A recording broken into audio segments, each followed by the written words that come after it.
Hi guys, আমি সঙ্গীতা। আমার একটি ছোট্ট মিনি ব্লগে তোমাদের সবাইকে জানাই অনেক ওয়েলকাম। তো দুদিন বড় ব্লগ দেওয়া হয়নি, তার কারণ আমি ছিলাম না বাড়ি, গিয়েছিলাম একটু বাবার বাড়ি গিয়ে তেমন কোনোই ভিডিও করিনি, কারণ বাবার বাড়ি যাওয়া মানে বুঝতেই পারছো পুরো রেস্ট।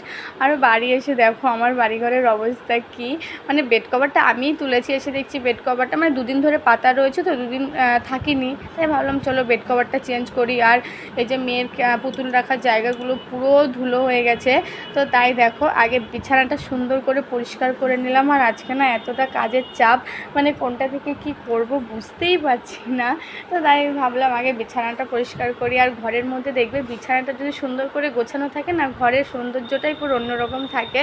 আর এদিকে দেখো চলে এসেছি ড্রেসিং টেবিল আর আমার আলমারি, যেহেতু এগুলো আমি রোজই পরিষ্কার করি সকালবেলা, তো একটু ধুলো পড়ে গেছে, তো তাই ভাবলাম চলো আগে পরিষ্কার করে নিই।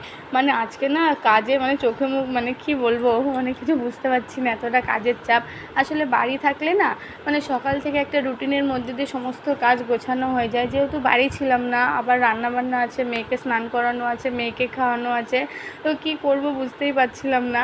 তো যাই হোক, গল্প না করে আগে একটা কাজ করে নিই। এর জন্য দেখো আমি আগে তোমাদের সাথে কথা বলতে বলতে আগে আমি কাজগুলো কমপ্লিট করে নিচ্ছি। তো এখানে দেখো ড্রেসিং টেবিলটা মুছছি। তো দেখো আমি না ড্রেসিং টেবিল মুছতে মুছতে এই যে আমার মেয়ে এসে বলছে মাম্মাম এবার আমিও মুছবো। এবার ও মানে কি বলবো, ওর সাথে না আমার এইভাবেই সময় কেটে যায়, যেহেতু বাড়িতে না সারাদিনটা আমি আর ওই থাকি, শ্বশুরমশাই তো এখন দোকানে থাকে এই টাইমটা, আর এই মেয়ের সাথে খুনসুটি করতে করতেই আমার সময়টা কেটে যায়, খুব ভালোও লাগে। আর আমার মেয়েও মানে এমনি ভীষণ গুডগার্ল আমার মেয়ে, মানে প্রত্যেকটা কথা আমার শোনে, মানে কি বলবো, ঘরের বাইরে যাবে না, যা বলবো শোনে, ভীষণ গুডগার্ল। তো এই যে আমার সাথে সাথে কাজ করছে, আর আমিও দেখো তোমাদের সাথে সাথে কথা বলতে বলতে আমি আমার কাজগুলো কমপ্লিট করে নিচ্ছি। একটু তো চাপ আছে, এখনও অনেক কাজ।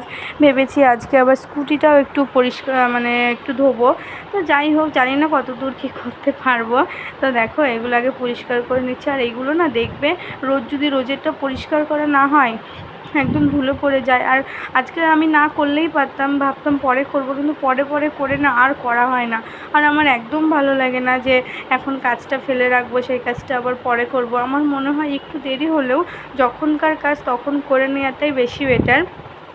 তো এই যে আমার তো এগুলো মোছা কমপ্লিট। আর দেখো জানানোই না একটু ওই যে মাকড়সার জাল পড়েছিল, তাই ভাবলাম একটুখানি পরিষ্কার করে নিই। তো দেখো আমার কিন্তু এমনি সব মোছা হয়ে গেছে, এবার ভাবলাম একটু ঘরটা সুন্দর করে ঝাড় দিয়ে নিই। আমার ঘরটা মুছতেও হবে, যদিও ঘরটা